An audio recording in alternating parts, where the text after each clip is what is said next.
Buenas tardes. Vamos a iniciar esta sesión. Tengo el agrado de presentar al doctor Loret de Mola. Él es gran amigo de nosotros. El doctor Ricardo ha acudido a muchos congresos y siempre está dispuesto a brindarnos conferencias y parte de lo que él hace en su vida cotidiana. El doctor Loret de Mola es profesor de la cátedra y director del Departamento de la Obstetricia y Ginecología de la Escuela de Medicina de la Universidad del Sur de Illinois. Además, él es fundador y director médico del Centro para la Fertilidad y Fecundación in vitro en esa universidad. Es vicepresidente de la Asociación Norteamericana de Medicina Reproductiva, ALMER, y también es actualmente el jefe de la sección de Illinois del Colegio Americano de Gineco-Obstetricia. El doctor Ricardo Loret de Mola nos dará una conferencia sobre el tema es ¿qué es la edad reproductiva avanzada? La evaluación del envejecimiento reproductivo de la pareja. Es un tema bastante apasionante para todos nosotros y básicamente creo que es una de las consultas cotidianas y es algo que nosotros deberíamos recordar a nuestras mujeres cuando hacemos la práctica diaria. Con ustedes el doctor Ricardo Loret de Mola. Muy amable, doctor Lévano. Un placer verlo de nuevo. Un placer estar aquí con ustedes en Perú desde Estados Unidos.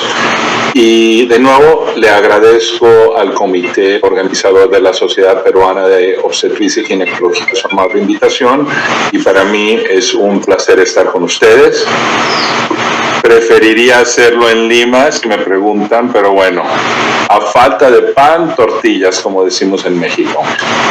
Así es que vamos a empezar la charla. Nada más quiero confirmar que se pueda ver la presentación. Correcto, doctor, se puede ver. ¿Sí se alcanza a ver la presentación? Correcto, doctor. ¿Sí se ve o no? Nada más para que me... Doctor Lévano, disculpe, doctor Ricardo, ¿me escuchas? Sí. Correcto, se está viendo perfectamente. Ah, perfecto, muchas gracias. Bueno, con respecto a la edad reproductiva, cuando un tema se toca en Time Magazine, eso quiere decir que es un aspecto importante en el mundo, es un aspecto de interés en el mundo y es un aspecto que es contemporáneo en la vida de los Estados Unidos. Y la pregunta, ¿qué es más importante, tener un bebé o tener una carrera?, es una pregunta que se hacen las mujeres hoy en día prácticamente todos los días. Entonces, vamos a hablar un poco de por qué hay un problema de fertilidad a cierta edad, cómo podemos identificar de manera prospectiva a estas pacientes con problemas de edad reproductiva avanzada y cuáles son las pruebas, y sobre todo si hay un homólogo para los hombres. Y el delatar la formación de una familia es uno de los cambios demográficos más importantes en los países desarrollados, y no solo en los países desarrollados, también en los países subdesarrollados, ya que la gente, debido a razones de trabajo y de sustento, que no pueden tener hijos inmediatamente. Si uno controla el aspecto de edad, a pesar de que ha disminuido la natalidad, si uno compara basado en edad, no ha cambiado esto desde los años 60. Sin embargo, hay un incremento en la subfertilidad que se debe a que las familias están iniciando de manera tardía. En los hombres el declive de esta capacidad reproductiva es menos pronunciado que en las mujeres, pero también ocurre. Existe un declive de la fertilidad en los hombres con la edad, particularmente después de los 50 años. Claro, hay una covariable que generalmente un hombre de arriba de 50 años va a estar casado con una mujer de arriba de 50 años también, y esto obviamente es otra variable que tiene que tomarse en cuenta. No existe una edad absoluta en la cual los hombres no pueden tener hijos, sin embargo, se doblan las mutaciones espermáticas paternas cada 16 años en promedio, más o menos 2 por año. Este riesgo de traslocaciones balanceadas también se doblan cada 10 años y las enfermedades psiquiátricas como es el autismo se incrementan cuando los hombres tienen arriba de 45 años. El volumen testicular se incrementa entre los 11 y 30 y a partir de arriba de los 60 el volumen se disminuye. Esto se debe a una reducción de las células de Leydig, Sertoli y las células germinales, y esto también está asociado a un incremento en las gonadotropinas y una reducción de la testosterona. Esta reducción también lleva a una reducción de la pulsatilidad de GnRH y esto también conlleva con el tiempo a una hiperplasia prostática. La producción diaria de esperma se reduce un 30% después de los 50 años y el volumen seminal se reduce después de los 45. La fragmentación del DNA también se incrementa de esta manera. Sin embargo, no hay evidencia que la capacidad de fertilizar esté afectada. La concepción natural está reducida después de los 40, la reducción de las tasas de nacido vivo también se reduce un 26% cada 5 años después de los 40 años, se reduce el número de blastocistos que se forman en fertilización in vitro, pero las tasas de embarazo no cambian cuando utilizamos ovodonación, inclusive en hombres añosos, aunque hay un incremento de la neoplasia y la DNA fragmentada en estos pacientes. Por otro lado, las mujeres, su fertilidad declina con los años. Esto se nota y es más pronunciado después de los 35, pero no solamente eso, también se incrementa el riesgo de aborto espontáneo y el incremento en el número de pacientes que van a necesitar reproducción asistida para tener un hijo. Cuando vemos qué es lo que ocurre de manera natural, el envejecimiento reproductivo natural en las mujeres está basado en estudios que se hicieron en Francia en los 70s, donde utilizaron inseminación con donador de esperma en parejas asospermicas, de tal manera que sabíamos exactamente cuál era la fecundidad y cuál era la fecundidad óptima en este grupo de pacientes. Y nos damos cuenta que esta fecundidad óptima ocurre hasta los 30 años a 12 meses. Y podemos darnos cuenta que si vemos las curvas y el número de ciclos con los que se puede dar un embarazo, vemos la curva de menos de 25, las curvas de 26 a 30, que son muy parecidas, la curva de 31 a 35 y la curva de menos de 35, y vemos cómo antes de los 31 años las curvas son básicamente las mismas y empiezan a disminuir después de los 31 años. Y cuando vemos la implantación embrionaria y la cancelación por ciclo de estimulación por edad, nos damos cuenta que la tasa de implantación disminuye con los años y llega hasta un 6% en pacientes arriba de 40. Y la tasa de cancelación, la tasa de número de ovocitos que podemos obtener en un ciclo de fertilización in vitro también se reduce. Cuando vemos, basado en los reportes de la Sociedad Americana de Medicina Reproductiva, las tasas de nacido vivos después de los 40 por aspiración, nos damos cuenta que es extraordinariamente baja ya a partir de los 43 años. Y estos son números que frecuentemente no se le citan a la paciente. Y es importante tener esa discusión con las pacientes para ser abiertos con respecto a cuáles son las posibilidades reales de embarazo y en qué punto esas pacientes deben de considerar una ovodonación. Pero el esperar no solamente conlleva una reducción de la fertilidad, también existe un incremento en la tasa de embarazo ectópico, de abortos y anormalidades cromosomas con relación a la edad. Y lo que ocurre en una paciente joven es que tiene una paciente joven muchos folículos antrales y estos folículos están constantemente produciendo hormonas.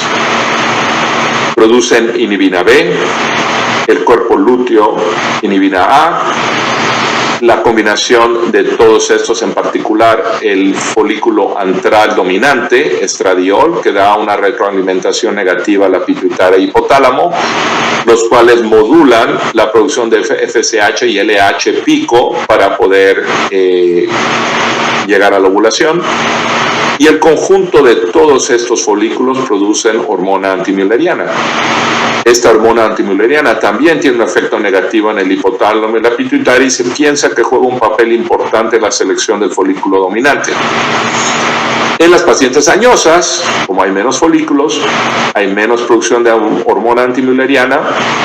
A pesar de que los niveles de estradiol y de inhibina E se mantienen normales, la producción de inhibina B se disminuye. Y la combinación de la disminución de inhibina B y hormona antimülleriana son las que incrementan la producción de FSH, lo cual acelera el ciclo menstrual. Y lo que ocurre en una paciente joven, que generalmente tienen ciclos de 14 a 15 días, en las pacientes mayores el ciclo se reduce a 11 días. Y la razón es que existe una aceleración del crecimiento folicular y de la liberación de LH que lleva a la ovulación, que es mucho más corta debido a esto. Y de hecho también el folículo de una paciente mayor es más pequeño que el folículo de una paciente mayor de edad y puede haber un efecto también de maduración ovocitaria como que conlleva parte de este problema. Entonces, el potencial reproductivo es la habilidad de concebir en ausencia de cambios patofisiológicos y el ovario es el responsable de esto. Y este inicio y declive de ese potencial reproductivo es altamente variable en la población. No todas las pacientes de 35 años son iguales.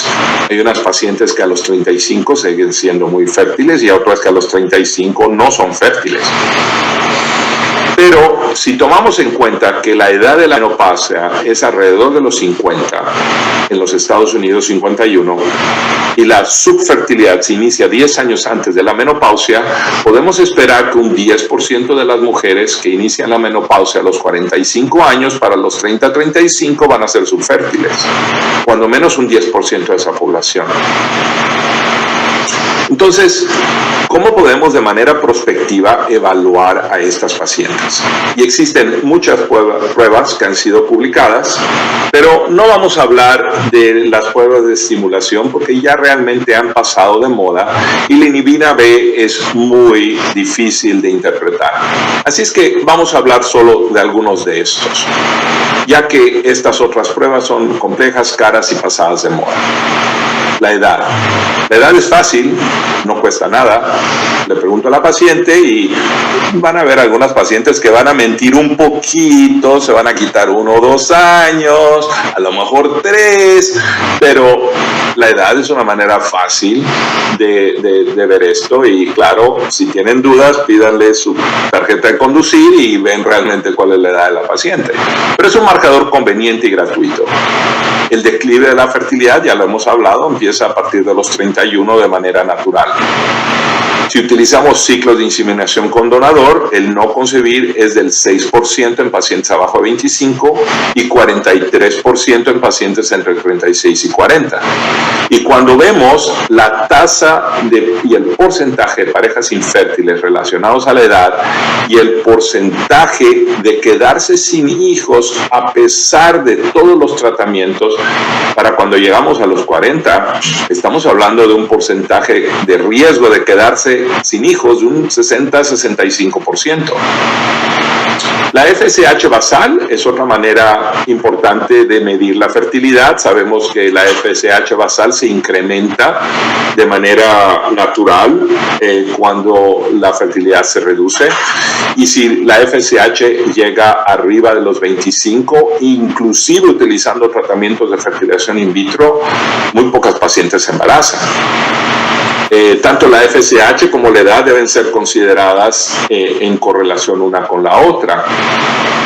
Si las mujeres tienen una FSH entre 10 y 15, pueden tener tasas de embarazo del 47% si la paciente tiene menos de 30 años, pero solamente un 21% si la paciente es arriba de 40. Entonces, el valor de la FSH basal es más importante conforme la paciente se hace mayor.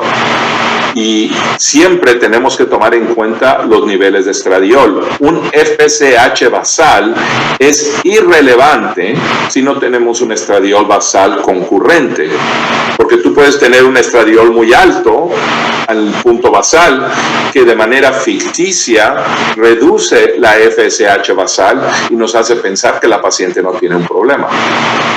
Entonces, cuando vemos eso y tomamos en cuenta los diferentes grupos de pacientes y el número de ovocitos obtenidos, los niveles de FSH elevados también nos van a reducir el número de ovocitos que obtendríamos en un ciclo de fertilización in vitro. Y cuando vemos la evaluación de la reserva ovárica, los niveles de FSH y la edad, nos damos cuenta que ese mágico número, que es el 15, empieza a llegar en un número más o menos importante, un 25% de las pacientes para los 34, 35 años ya van a tener niveles de FSH de 15. Cuando una paciente más joven, obviamente no lo va a tener. Y aquí podemos ver cómo se manejan y cómo se mantienen todos los niveles bastante estables hasta los 34 o 35 años. Y estos niveles elevados de FSH predicen la menopausia por muchísimos años antes de lo que podríamos predecir utilizando solamente la edad, y nos damos cuenta cómo a partir de FSH de 18 a 20 vemos una caída importante en las tasas de embarazo. Otra manera fácil de evaluar la reserva ovárica es el volumen ovárico. Es un método también indirecto. Si uno ve un grupo importante de pacientes a las cuales se les hizo un ultrasonido previo a la estimulación ovárica, nos damos cuenta que el volumen promedio de una paciente es de 6 milímetros cúbicos o centímetros cúbicos o mililitros, con una media de 7.2. La décima percentil es 3.2 y las pacientes que tienen una décima percentil tuvieron reducciones significativas de hormonas, ovocitos y embarazos utilizando métodos de alta complejidad para tratamiento. También nos damos cuenta que las pacientes que fueron diagnosticadas con infertilidad inexplicable tienen una tasa más alta de pacientes en esta décima percentil. ¿Y cómo se hace la medición? Es muy fácil. La mayoría de los médicos, los ginecobstetras hoy en día, tienen un ultrasonido en su consultorio. Es algo que no les cuesta dinero hacer. Y la mayoría de los equipos de ultrasonido son capaces de poder medir automáticamente el volumen ovárico. Y aquí nos podemos dar cuenta de las tasas de embarazo, cómo se incrementan mientras más alto sea el volumen ovárico. Otra manera de ver esto es la cuenta de folículos antrales. Esta tiene una alta predicción de la respuesta ovárica a la estimulación con atropinas o con medicamentos de fertilidad, y hay una buena correlación en ciclos subsecuentes.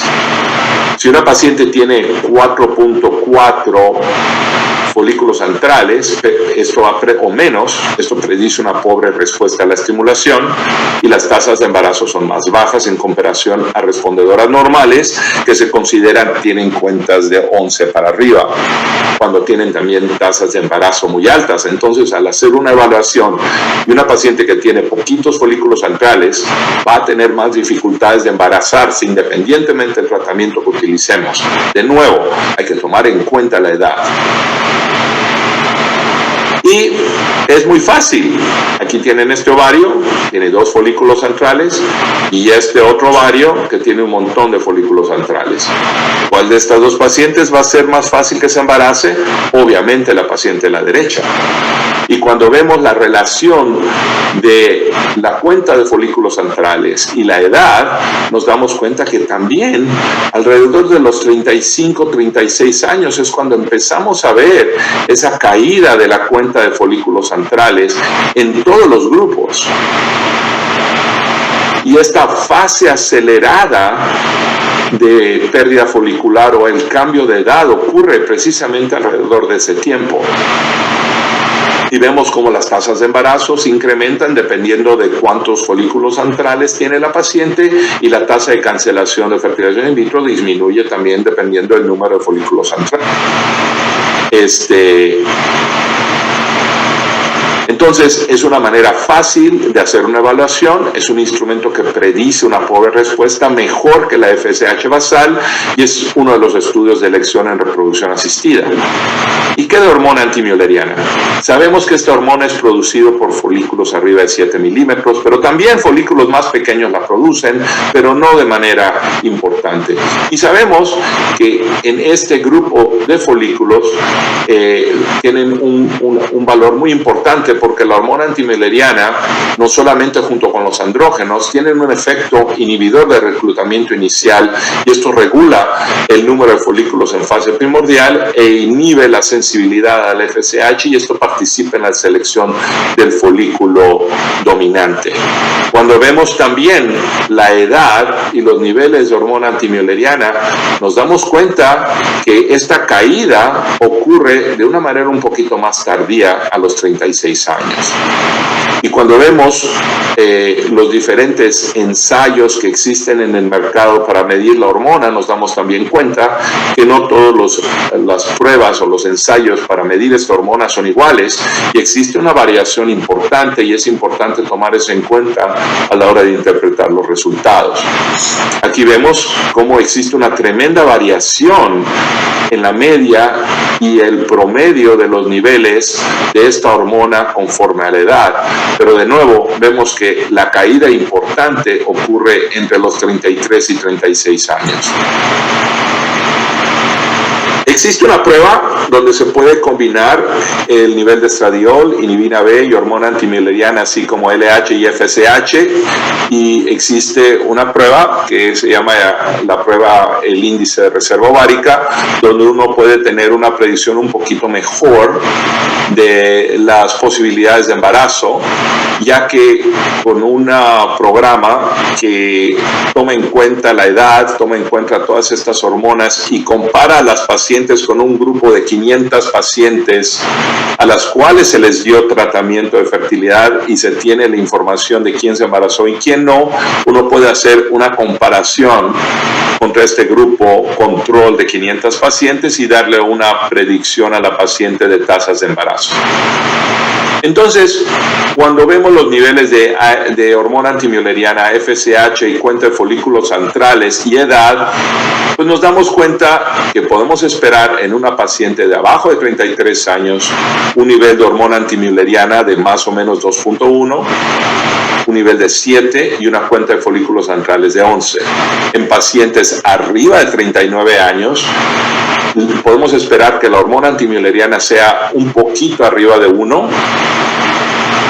El FSH no va a cambiar mucho y la cuenta de folículos antrales se disminuye también. ¿Qué quiere decir? Que la FSH basal, a pesar de que existe un pequeño cambio, no es tan importante como lo vemos con los otros.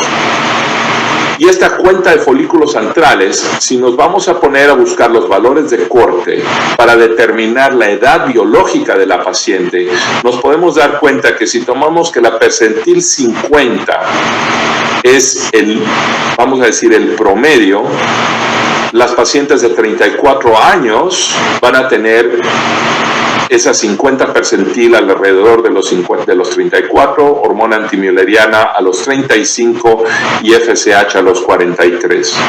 Lo que quiere decir que la cuenta de folículos antrales es capaz de predecir de manera más temprana la edad biológica de la paciente y los niveles basales de FSH son menos sensibles para detectarla. Y esto creo que tiene muchísimo valor a la hora de hablar con pacientes. ¿Quiénes se deben de hacer estas pruebas? Bueno, en el caso de las parejas, todas las mujeres infértiles arriba de 30 años deben de considerar hacerse algún tipo de prueba, ya sea cuenta de folículos antrales, volumen ovárico, hormona antimülleriana o FSH basal. Pero la menos sensible es la FSH basal. Todas las pacientes con infertilidad inexplicable deben de hacerse esta prueba. Si las pacientes consideran criopreservación de ovocitos, ya sea por sus razones sociales o por cáncer, deben de considerar esta evaluación, así como también pacientes que han tenido cirugías ováricas, como puede ser la reducción de quistes o endometriomas. Y también pacientes que no responden de manera esperada a los tratamientos de fertilidad sin importar la edad, utilizando los criterios de Boloña y la clasificación de Poseidón. Entonces, ¿qué hacer en los hombres? Bueno, la edad es simple y fácil, aunque los pacientes nunca nos crean. Un espermograma, sin importar la edad. En pacientes masculinos de arriba de 50 años, un nivel de testosterona para determinar si tiene hipogonadismo y si es anormal, pedir pruebas adicionales. Una fragmentación de DNA espermático es particularmente valiosa en pacientes arriba de 50. Estos pacientes con el uso de antioxidantes mejoran su fragmentación de DNA. También hacer preguntas sobre dificultades urinarias, disfunción eréctil, que todas se incrementan después de los 50. ¿Y qué con las mujeres? De nuevo, la edad es fácil y simple, aunque los pacientes no nos lo creen. Una FSH basal nos puede dar un poquito de información, pero muy tardía. Y ya para cuando la FSH basal se eleva, con un estradiol bajo o un estradiol elevado también, pues bueno, esto nos habla de que el proceso ya es terminal y que el tren ya salió de la estación. La hormona antimülleriana nos da información muy valiosa y los valores son particularmente buenos en poblaciones fértiles y no fértiles y se está convirtiendo en el estándar de oro. Pero no hay que olvidar que el volumen ovárico y la cuenta de folículos centrales tiene mucha reproducibilidad, identifica pacientes de riesgo de una manera un poco más temprana. De nuevo, les agradezco su atención y de nuevo dejo unos minutos para poder hablar sobre este tema más a fondo.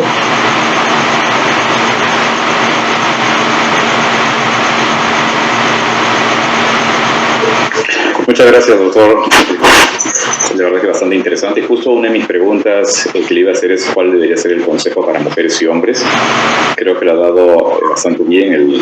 La edad a partir de los 30 años deberíamos estar pendientes de esta evaluación en las mujeres y en los hombres, según lo que he mencionado. Pero mirando de otra manera, en todo caso, ¿cuál sería el consejo para los médicos, ¿no? Por ejemplo, es común, y usted lo tiene que haber visto en la práctica cotidiana, llega una mujer de 38 o 39 años manifestando recién su deseo de embarazarse en 2 años y pudo haber tenido varias evaluaciones ginecobstétricas por otros motivos en los años previos y nunca nadie le dijo cuál era su posible reserva potencial reproductiva, ¿no? Entonces, ¿cuál sería una recomendación para la práctica ginecobstétrica cotidiana? Primero, que estas pruebas, cualquiera que utilicen, no son absolutas. El que una paciente tenga una hormona antimülleriana de 10 y una cuenta de folículos centrales de 15 y volumen ovárico de 9 no quiere decir que se vaya a embarazar. Y lo opuesto también es cierto. Una paciente con un ovario pequeño, con una cuenta de folículos centrales de 3, con una hormona antimülleriana de 0.5, tampoco quiere decir que nunca se va a embarazar. De hecho, la mayoría de esas pacientes se embarazan de manera espontánea. Es un grupo pequeño el que no se embaraza. Y es muy importante, y esto es algo que escucho mucho de las pacientes que fueron con su ginecólogo, le hicieron alguna de estas pruebas, estuvo anormal y le dijeron que nunca iba a poder tener hijos y tenía que ver un especialista. Y algunas se embarazan solas. Entonces, mi primer consejo es nunca sean terminantes con las pacientes porque se van a equivocar.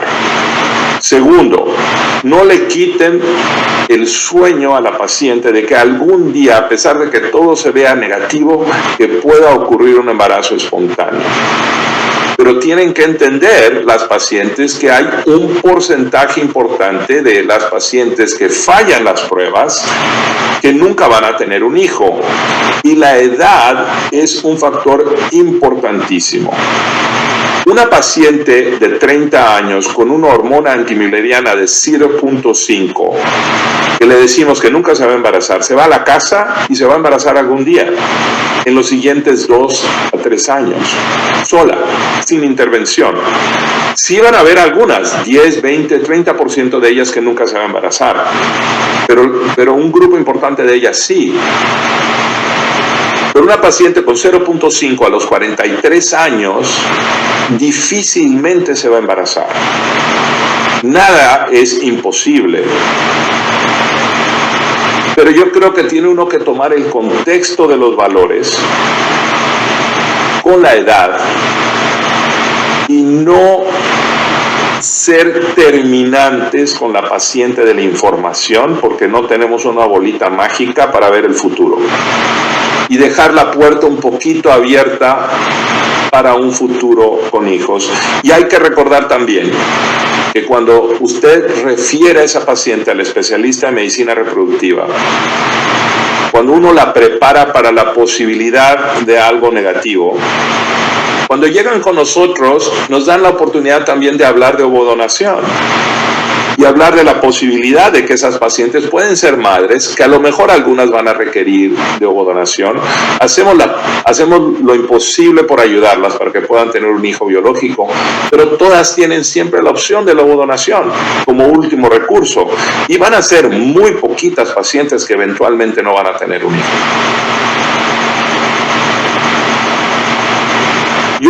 Yo no creo que sea importante cuál de las pruebas que hablamos escojan para hacer, ya sea una hormona antimülleriana, ya sea un ultrasonido, ya sea una combinación de las dos. Si van a pedir una hormona antimülleriana, ojo, que la manden a un laboratorio serio, que haga realmente buenos controles en su laboratorio. Si van a hacer un ultrasonido, si es un ultrasonido transvaginal, mejor que transabdominal. Es mejor si ese ultrasonido tiene menos de 10 años de uso, porque la tecnología ha cambiado muchísimo. Yo acabo de comprar todos los ultrasonidos nuevos por General Electric, que acaba de sacar unos ultrasonidos nuevos muy eficientes. Y mi habilidad de ver el ovario y de contar los folículos antrales con ese equipo es totalmente diferente con el equipo que yo tenía antes. Y el equipo que yo tenía antes tenía como 7, 8 años. La tecnología ha cambiado muchísimo también para poder hacer estas evaluaciones. Entonces, tomen en cuenta el equipo que están utilizando. Un equipo de menos de 5 años va a ser muchísimo más fidedigno que un equipo que compraron hace 10 años, y tomen también eso en cuenta.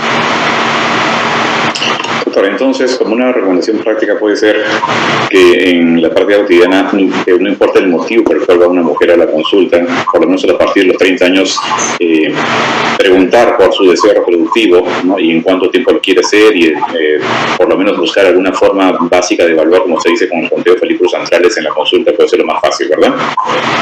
Totalmente, y un volumen ovárico que se lo da la máquina casi de inmediata.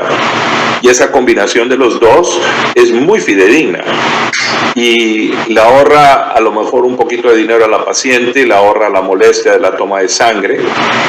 Pero cuando vaya la paciente a ver al especialista en medicina reproductiva, le va a medir una hormona antimülleriana, eso se los garantizo. ¿Por qué? Porque eso es lo que todo mundo hace, pero no quiere decir que una cuenta de folículos antrales no sea equivalente o inclusive mejor.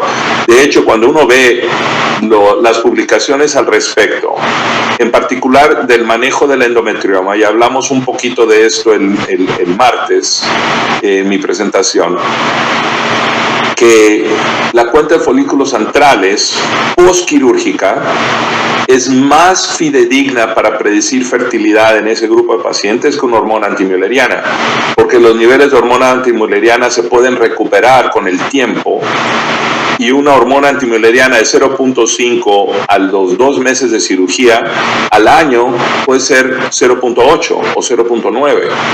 Y la cuenta de folículos antrales predice mejor las tasas de embarazo. Entonces también tiene uno que tomar en cuenta el contexto de la paciente a la hora de recomendar las pruebas. Y lo que usted mencionaba, hay pacientes que nunca hemos ser capaz de decirle no te vas a embarazar y posiblemente en el tiempo van a conseguir un embarazo.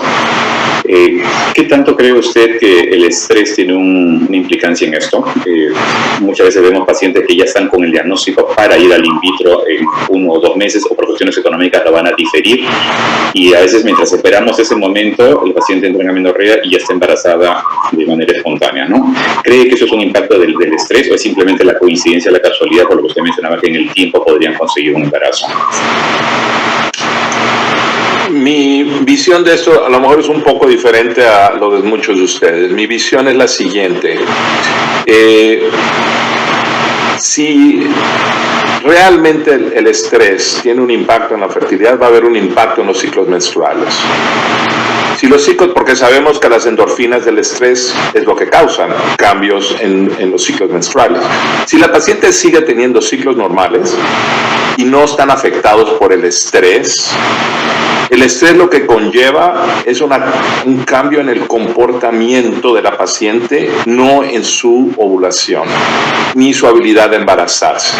¿Qué es lo que pasa? Están estresadas, la relación con su cónyuge no es la misma, está afectada, no tienen sexo con tanta frecuencia, están tratando de aventar 10 pelotas en el aire, la están tratando de manipular en el aire y tratando de manipular el trabajo, la suegra, el marido, la presión de los amigos, y tienen tantas pelotas en el aire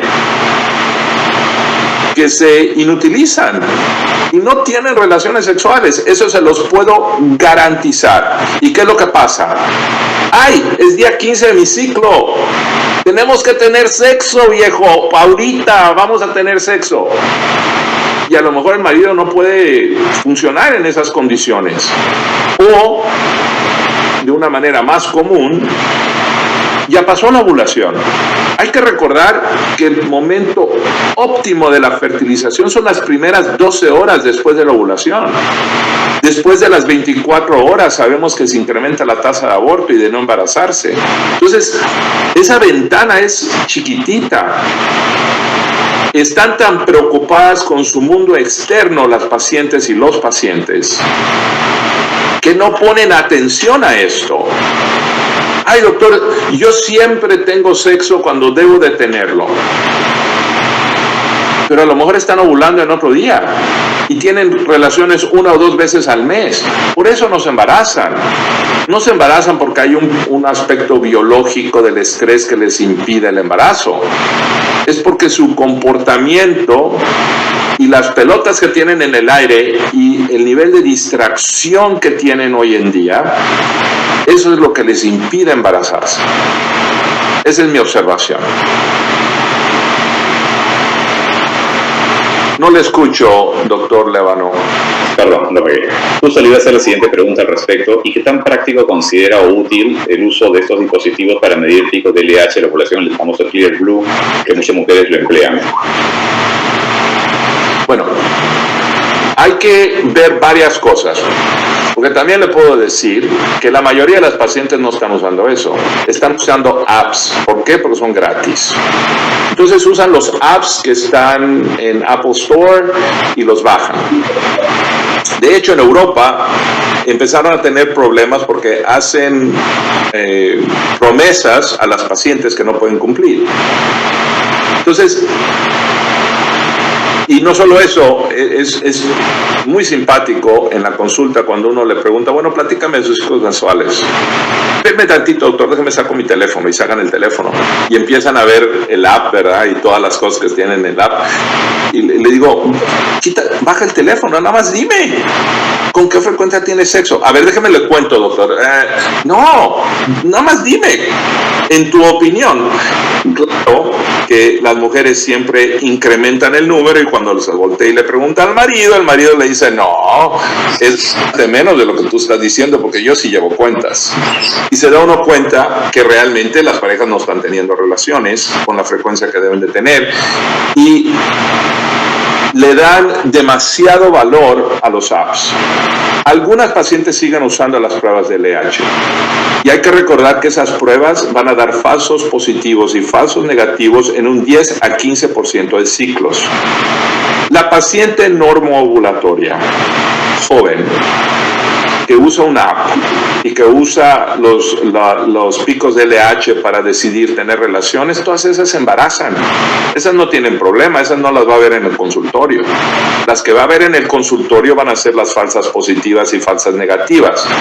Las pacientes que tienen sexo antes de que lo deban de tener, porque el app o porque el ALH tuvo una elevación prematura, o al revés, las pacientes que el app o el ALH les dio un falso positivo o negativo. También es importante tomar en cuenta que no todas las pruebas de LH son iguales. Todas esas pruebas genéricas que venden en las farmacias baratas no sirven para nada, porque la calidad de los anticuerpos que utilizan para detectar LH son muy pobres. Y es importante decirle a las pacientes que tienen que gastar dinero en una prueba buena. Aquí en Estados Unidos usamos OviQuick o ClearPlan Easy, y les digo que las pruebas de Walmart que no pierdan su tiempo porque no les van a servir para nada. Entonces hay que recordar que hay muchas pacientes que pues obviamente se quieren ahorrar un dinero y compran las pruebas baratas que no sirven para nada. Y hay que recordar también cómo funcionan los apps. Los apps funcionan basado en un ciclo ideal de 28 días. Oiga, cualquiera de nosotros podemos agarrar un calendario y decirle, señora, tenga sexo estos días, no necesita usted una app para eso. En el caso de un ciclo perfecto de 28 días, ¿verdad? Que eso es lo que hacen los apps, por eso no funcionan bien. Con respecto a la edad que usted mencionó que era el posiblemente marcador más importante, algunas pacientes están muy confiadas de que sus madres se embarazaron alrededor de los 40 o más, y otras por el contrario están muy preocupadas que su madre tuvo una menopausia temprano. ¿Qué tanto impacto tiene la historia materna con respecto a la fertilidad de una mujer? Es importante, en particular para predecir la falla ovárica prematura, porque existe una correlación muy alta entre la edad de la menopausia de la madre y de la hija, y sabemos que esto es genético. Entonces, eso es muy importante. La otra alternativa que es, porque esto me ha tocado, llega, y esto es particularmente cierto, he observado en pacientes que tienen una pareja más joven, que llegan a la consulta, no se han podido embarazar, ella tiene 42 y él tiene 35.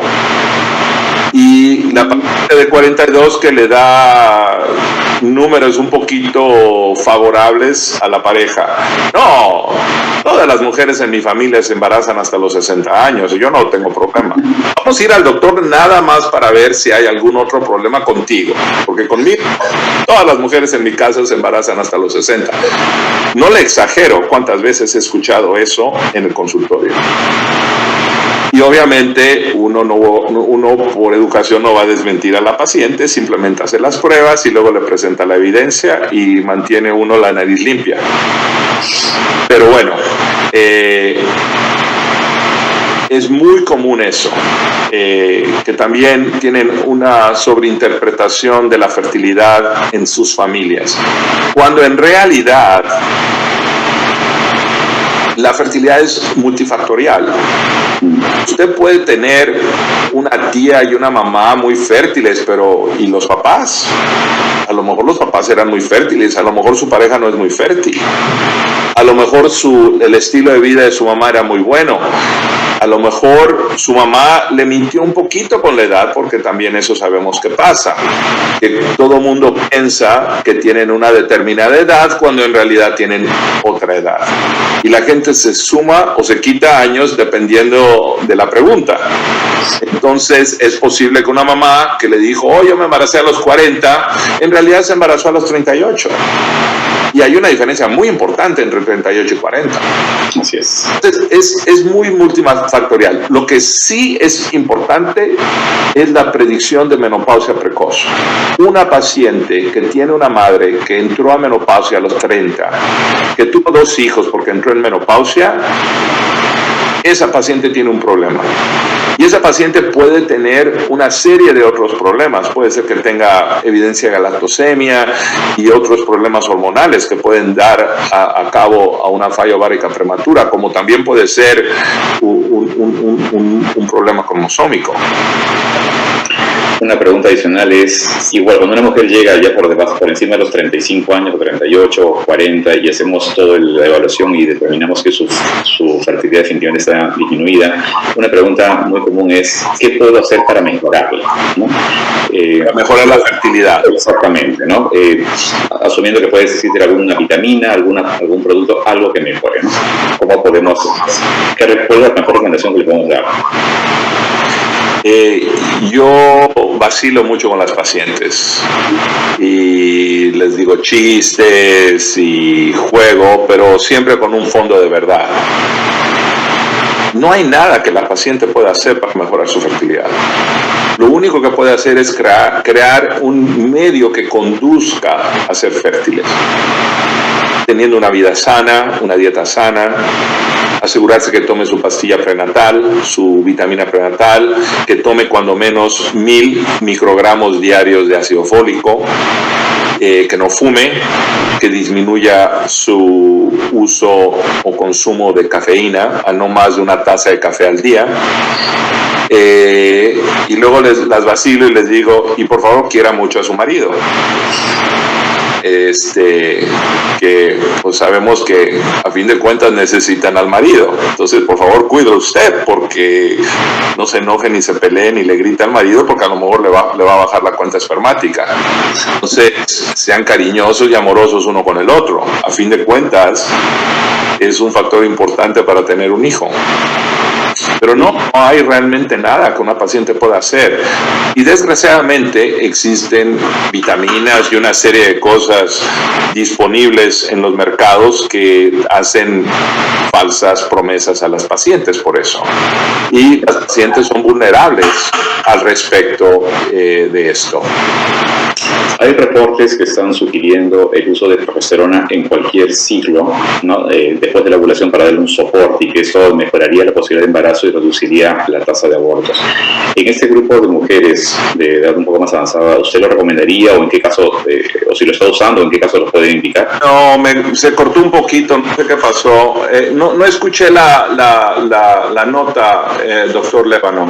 Sí, le decía que hay reportes que favorecen el uso de progesterona como un soporte en la fase lútea, y si usted lo está utilizando y cuándo lo podría recomendar, porque eso podría disminuir la tasa de abortos y mejorar también la tasa de embarazos, de fecundaciones. Sí, y no utilizo la progesterona de manera rutinaria en las pacientes. Generalmente es muy difícil ver el valor de una biopsia de endometrio, y también es muy difícil medir niveles séricos de progesterona, porque estos varían con el ciclo menstrual día a día, hora a hora, por razones circadianas y de los picos de LH que ocurren naturalmente en el ciclo. Entonces no tienen realmente valor. El único valor que tiene un nivel de progesterona es para saber si la paciente ovuló o no ovuló. Si usted le da a la paciente clomifeno o un inhibidor de la aromatasa o gonadotropinas, esas pacientes van a producir más progesterona. Sabemos que corrigen frecuentemente la parte lútea. El uso de la progesterona, en particularmente vaginal, retrasa la menstruación y puede interferir también con muchos de estos ciclos. Yo lo que hago generalmente es que si vamos a utilizar algún tipo de inducción de la ovulación, y no estamos hablando de pacientes con aborto recurrente, quiero hacer ese hincapié.